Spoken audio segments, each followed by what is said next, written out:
Hey everybody. 7 years after the worst economic crisis in generations, our economy continues to grow and create jobs. In fact, our businesses have created 13 million new jobs over the past 5.5 years. But if we want to keep this momentum going, to make sure that working families feel like their hard work is being rewarded with a basic sense of security, then we all need to do our part. That's why my administration has been partnering with states and cities to help grow the middle class. Over the past few years, nearly 20 cities and counties have implemented paid sick days. 6 states have enacted paid sick days or paid family leave. 17 states and more than 24 cities and counties have raised their minimum wage. All of this will help working families. And across the country, folks are proving that preparing all our kids for the future doesn't have to be a partisan issue. Seattle, a city with a Democratic mayor, just passed universal pre-K, while Indianapolis, a city with a Republican mayor, is starting citywide preschool scholarships.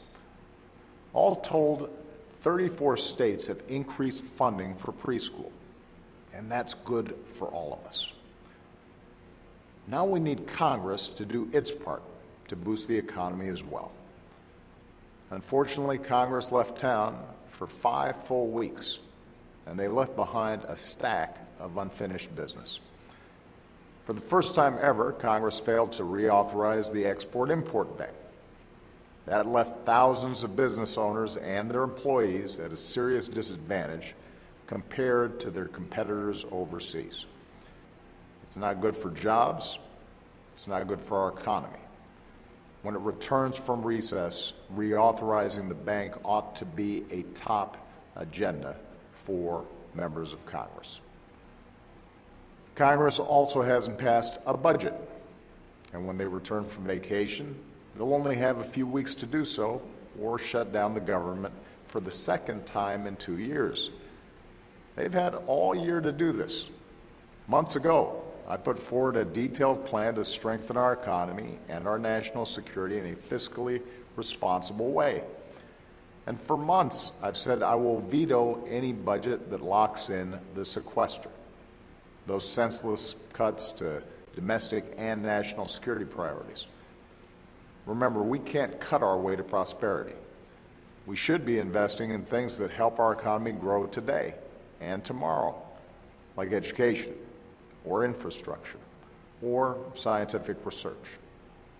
Democrats in Congress have made it clear they're ready to sit down and work with Republicans to find common ground on this.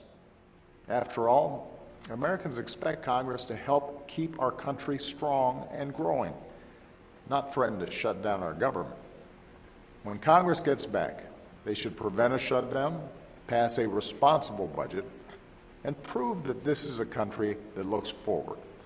A country that invests in our future and keeps our economy growing for all Americans.